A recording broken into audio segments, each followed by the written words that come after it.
ప్రతి ఉదయం దేవుని వాగ్దానం అనే కార్యక్రమానికి ప్రేమతో మనలో ఆహ్వానిస్తుంటున్నారు. ఉదయకాల సమయంలో దేవుడు మన కొరకు ఏర్పాటు చేసినటువంటి వాక్య భాగం ప్రసంగి గ్రంథము 3వ అధ్యాయము 17వ వచనాన్ని ధ్యానించుకుందాం. ప్రసంగి గ్రంథము 3వ అధ్యాయము 17వ వచనాన్ని ధ్యానించుకుందాం.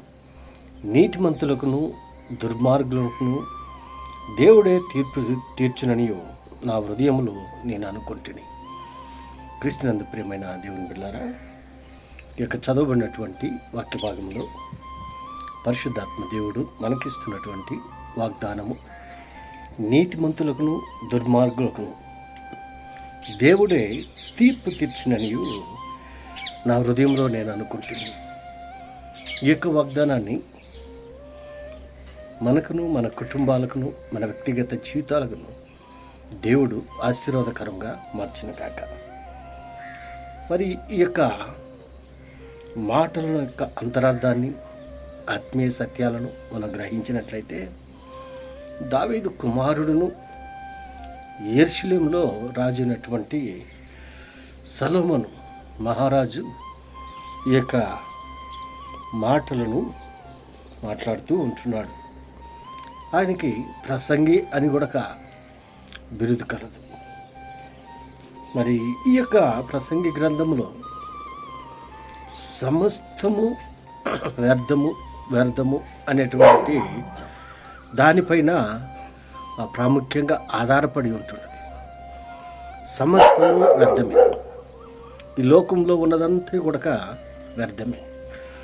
రాజు అయినప్పటికీ, పరమ జ్ఞాని అయినప్పటికీ, ఎందుకు సొలొమోను ఈ యొక్క మాటలు మాట్లాడుతున్నాడు అనేది మనం అర్థం చేసుకున్నట్లయితే, అనేక అంశాలను తన వ్యక్తిగత జీవితంలో అనుభవించినటువంటి ప్రతి అంశాన్ని ఈ యొక్క గ్రంథంలో పొందుపరుస్తూ, మనం ఎంత కీర్తి ప్రతిష్టలు సంపాదించినా, ఎంత ఆస్తి అంతస్తులు సంపాదించినా అదంతయు కూడా వ్యర్థము అని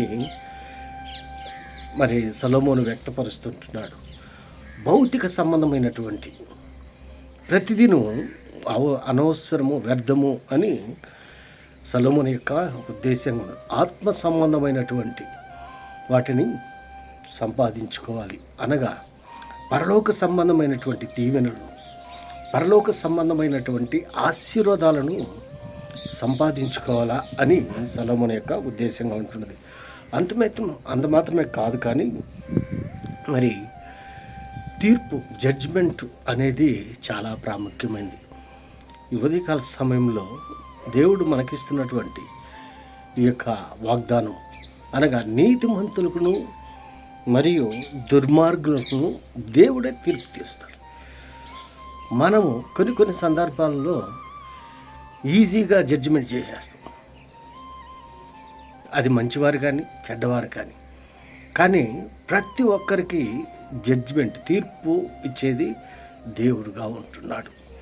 ఆ యొక్క సత్యాన్ని మరి సొలొమోను గ్రహించాడు. కొన్ని సందర్భాల్లో మరి మనము తీర్పులు ఇస్తూ ఉంటాము, న్యాయమూర్తిగా వ్యవహరిస్తాం.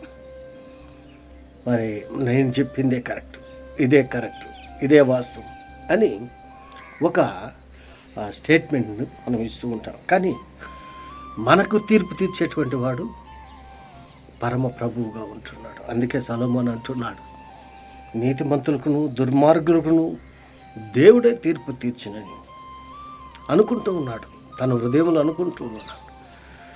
రాజు తీర్పులు ఇచ్చేటువంటి వాడు, ఆ అధికారం ఉంటున్నది. ఇశ్రాయేలు యొక్క రాజుగా ఉంటున్నాడు. తన తండ్రి అయినటువంటి దావీదు మరణానంతరము సొలొమోను మరి ఇశ్రాయేలుకు రాజుగా ఉన్నప్పటికీ దేవుని మీద ఆధారపడ్డాడు. పరమ జ్ఞాని అయినా కూడా నీతిమంతులకును దుర్మార్గులకును ఆయనే తీర్పు తీస్తాడు అని సొలొమోను ఒక గట్టి నమ్మకము.